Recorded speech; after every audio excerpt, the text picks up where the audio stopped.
औज़ुबिल्लाहिमिनश्शैतानिर्रजीम बिस्मिल्लाहिर्रहमानिर्रहीम अस्सलाम वालेकुम वरहमतुल्लाह।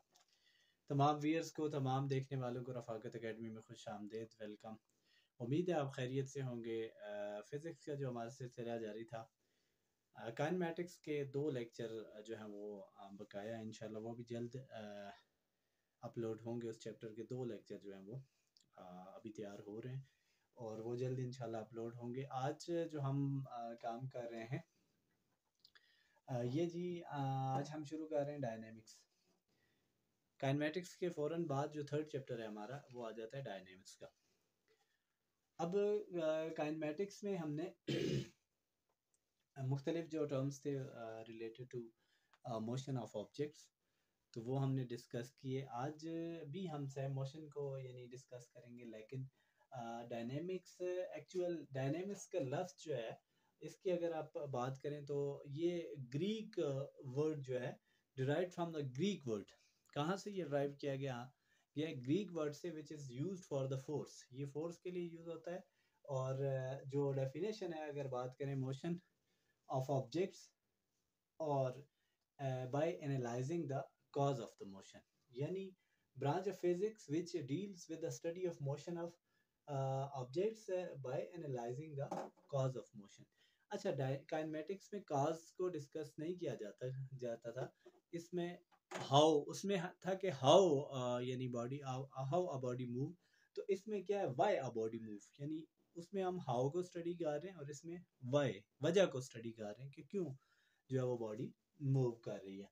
सो डेफिनेशन में है branch of physics which deals with the study of motion by the analysing the cause of motion. आप इसमें क्या करते हैं, कॉज बताते हैं, वजह बताते हैं कि आप क्यों एक बॉडी मूव कर रही है। अब इसमें जो मेन चीज एक इन्वॉल्व हो रही है दैट इज द फोर्स। मैंने पहले आपको बताया कि डायनेमिक का लफ्ज ये ग्रीक वर्ड से जो है वो डिराइव किया गया, which is used for the force. ये फोर्स के लिए यूज हो रहा है। अब फोर्स क्या है? अब डियर स्टूडेंट्स, हम क्या करें कि फोर्स अगर जनरली आप देखें तो उसमें किसी चीज़ को आप खींच लें, किसी चीज़ को आप पुल कर लें, या किसी चीज़ को आप पुश कर दें, खींच लें, या किसी चीज़ को आप जो है वो धकेल दें, ये फोर्स है। यानी हम फोर्स को कैसे, साइंसी इस्तिलाह में जो फोर्स है इट इज़ द पुश और पुल। ये किसी चीज़ को पुश करना या पुल करना, दैट इज द फोर्स।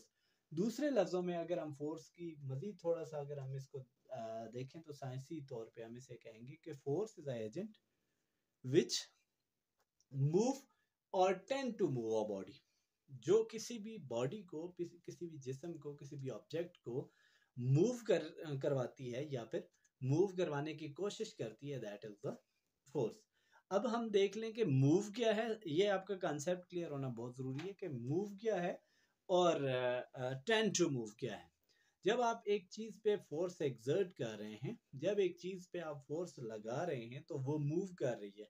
आपके पास इतने अमाउंट में फोर्स है कि आप उसको मूव कर सकते हैं। फॉर एग्जांपल एक किताब है, ये किताब है मेरे पास, इसको मैं अगर खींचता हूँ, ऊपर लेके जाता हूँ या नीचे लेके जाता हूँ, लेफ्ट राइट लेके जाता हूँ, तो इस पे जो मैं फोर्स अप्लाई कर रहा हूँ, ये मेरे पास इस क्वांटिटी में फोर्स मौजूद है कि मैं इसको मूव कर सकता हूँ। सेम एज इट इज ये दीवार है, इस दीवार पे मैं जोर लगाता हूँ, ये दीवार मूव नहीं कर रही। अब क्या है कि force is agent which move. पहले एग्जांपल में क्या हुआ कि उसने मूव किया, किताब ने मूव किया। दूसरे एग्जांपल में क्या हुआ कि टेंड टू मूव किया, मैंने जोर लगाया दीवार पे, मैंने किसी बहुत हैवी बॉडी पे जोर लगाया। अब क्या है उसमें कि वो मूव नहीं हुई, लेकिन क्या हुआ, उसने मैंने मूव करवाने की उसे कोशिश की, that is the force. So force is a agent which move or tend to move a body. किसी भी बॉडी को मूव करवाती है या फिर मूव करवाने की कोशिश करती है। किताब की मिसाल ले ली, मैंने उसको खींचा अपनी तरफ, वो आ गई, मैंने पुश किया, वो दूसरी तरफ चली गई। ये क्या है? ये फोर्स है। अच्छा, कॉजेज ऑफ फोर्सेस क्या आता है? Force can cause object. अब जो फोर्स के इफेक्ट होते हैं वो किसी भी जिस्म पे, साइंसी तौर पे किसी भी फिजिक्स के इस्तिलाह में देखें तो किसी भी जिस्म पे फोर्स के क्या इफेक्ट आते हैं। तो फोर्स के जो इफेक्ट आते हैं किसी भी ऑब्जेक्ट पे, स्टार्ट मूविंग, उसका इफेक्ट ये होता है कि या तो वो यानी रेस्ट में है तो स्टार्ट मूविंग कर यानी मूव करना शुरू कर देती है, या फिर स्पीड अप, अगर वो ऑलरेडी मूव कर रही है उस पर और फोर्स आप अप्लाई करेंगे तो वो क्या करेगी, स्पीड अप हो जाएगी। उसके बाद देख लें, या फिर वो क्या हो जाती है, स्लो डाउन। अगर आप अपोजिट फोर्स लगाएंगे किसी भी चीज़ को अपोज करने के लिए, फॉर एग्जांपल कोई भी चीज़ हम आपकी तरफ आ रही है, उसको आगे से आप जो है वो अपोज कर रहे हैं, उसको रोक रहे हैं, तो वो क्या होगी, रुक जाएगी। इसी तरीके से स्लो डाउन, स्पीड अप, या फिर स्लो डाउन और चेंज डायरेक्शन। अब किसी भी चीज़ की डायरेक्शन जो वो अगर आप चेंज करते हैं तो वो भी फोर्स है। फॉर एग्जांपल किसी एंगल पे एक क्रिकेट प्लेयर ही है, बॉल आती है एक फोर्स के साथ जो है वो फेंक रहा है जी, बॉलर बॉल कर रहा है, वो फोर्स के साथ वो यानी एग्जर्ट कर रहा है फोर्स उस पर, तो उसकी डायरेक्शन जो है वो, जब प्लेयर उसको एक एंगल के साथ यानी हिट करेगा, लेफ्ट राइट जिस एंगल के साथ भी वो हिट करेगा, तो वो एक दफ़ा के लिए जो है वो क्या करेगा, उसकी फोर्स जो वो बैट से अपने बैट से जो फोर्स अप्लाई करेगा, तो वो क्या कर देगा, उसकी डायरेक्शन को चेंज कर देगा। तो ये था जी आज का हमारा टॉपिक के फोर्स क्या है और डायनेमिक्स जो हम इंशाल्लाह स्टार्ट करने जा रहे हैं, इसका कुछ थोड़ा सा इंट्रोडक्शन। और नेक्स्ट हमारा टॉपिक इंशाल्लाह होगा इंट्रोडक्शन ऑफ न्यूटन्स लॉ।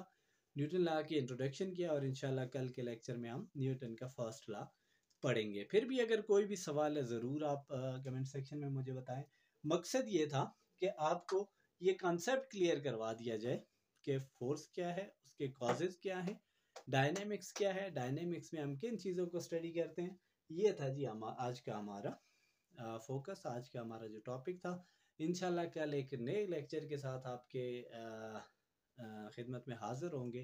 जब तक के लिए अल्लाह हाफिज़। और जाते जाते ये इल्तमास क्या आपने करना है, रफ़ाकत एकेडमी को सब्सक्राइब था कि हर नई आने वाली वीडियो आपको मिलती रहे। मिलते हैं एक और लेक्चर के साथ, जब तक के लिए अल्लाह हाफिज़।